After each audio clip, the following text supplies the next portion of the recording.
Assalamualaikum warahmatullahi wabarakatuh. Halo teman-teman semuanya, salam sejahtera untuk kita semua. Perkenalkan, nama saya Teuku Muhammad Wahyu dengan NIM B1B1240092, mahasiswa dari Prodi Ilmu Pemerintahan Fakultas Hukum Angkatan 2024. Pada kali ini, saya akan memenuhi tugas mata kuliah Pancasila yang diampu oleh Bapak Citra Darminto SIP MMP. Untuk selanjutnya, mari kita simak video berikut ini.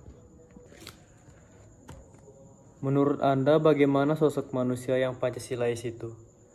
Menurut saya, sosok manusia yang Pancasilais itu adalah seseorang yang selalu menjunjung tinggi nilai-nilai Pancasila dalam kehidupannya sehari-hari.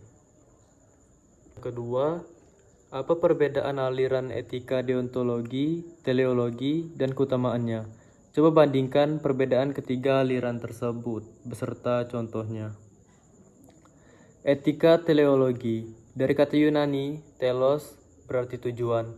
Mengukur baik buruknya suatu tindakan berdasarkan tujuan yang mau dicapai dengan tindakan itu, atau berdasarkan akibat yang ditimbulkan oleh tindakan itu.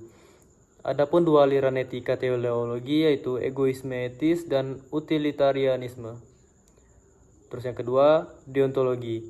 Jika dalam deontologi benar-benar menguntungkan moralitas perbuatan pada konsekuensi, maka dalam deontologi benar-benar melepaskan sama sekali moralitas dan konsekuensi perbuatan.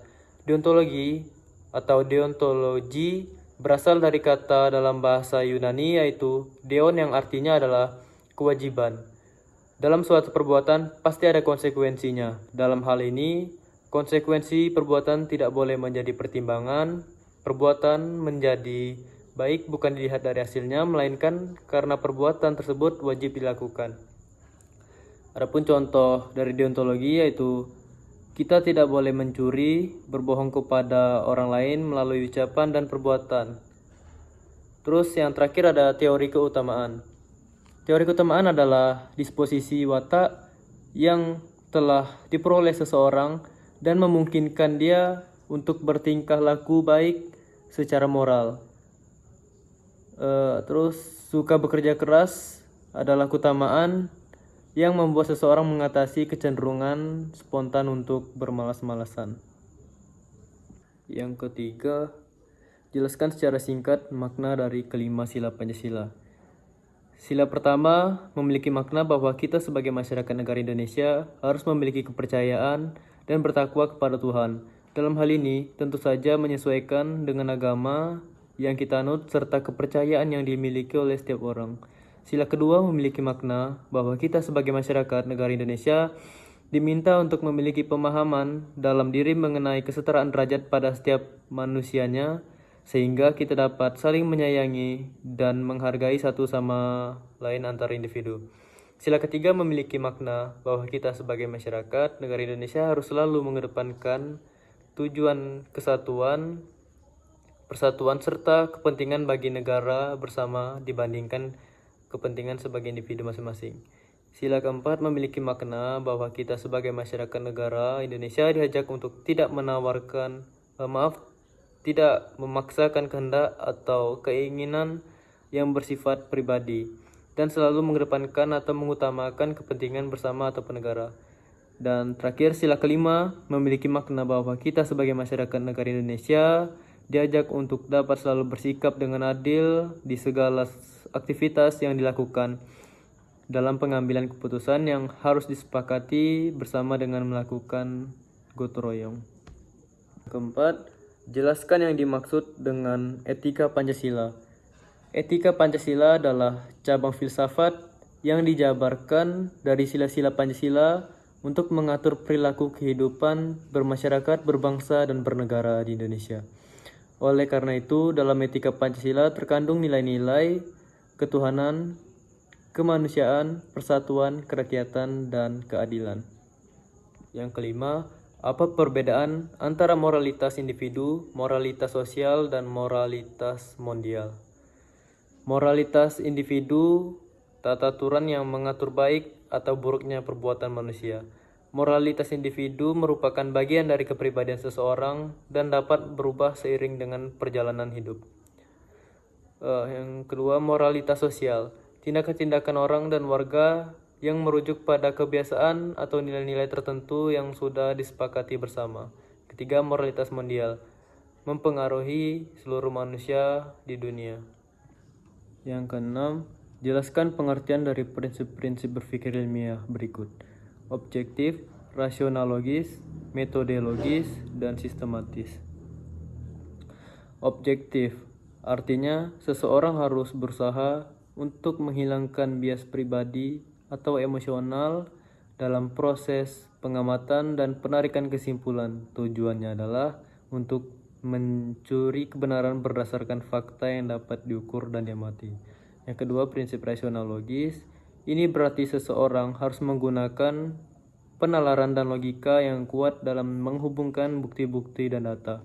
Terus ada metodologis, menekankan pentingnya menggunakan metode ilmiah yang tepat dalam pengumpulan data dan penelitian. Ini termasuk perencanaan eksperimen, penggunaan instrumen yang sesuai, dan analisis data yang akurat.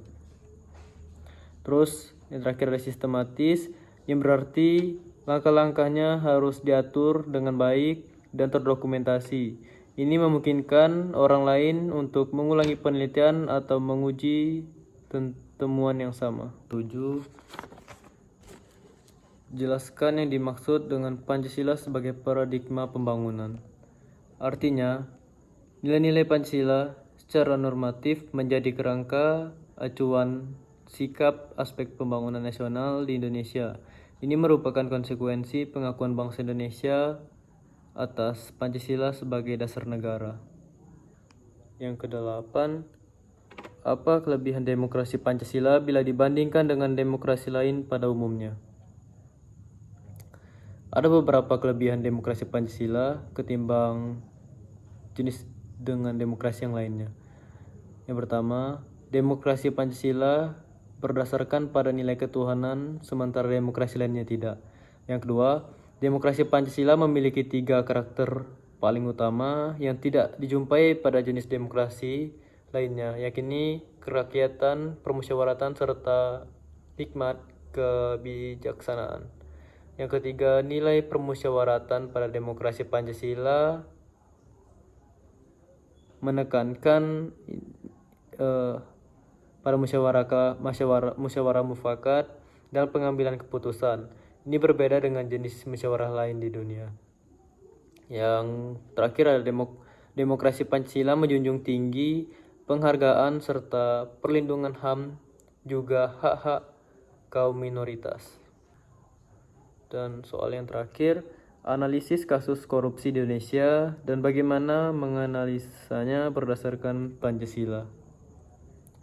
Untuk menghadapi korupsi ini, masyarakat Indonesia harus semakin memperkuat nilai Pancasila dalam kepribadian dan dalam kehidupan sehari-hari. Setiap orang yang memiliki dan memahami agama yang mereka anut pasti akan menolak terhadap perbuatan korupsi tersebut, karena dapat merusak nilai keadaban dan keadilan. Sekian, terima kasih. Saya akhiri. Wassalamualaikum warahmatullahi wabarakatuh.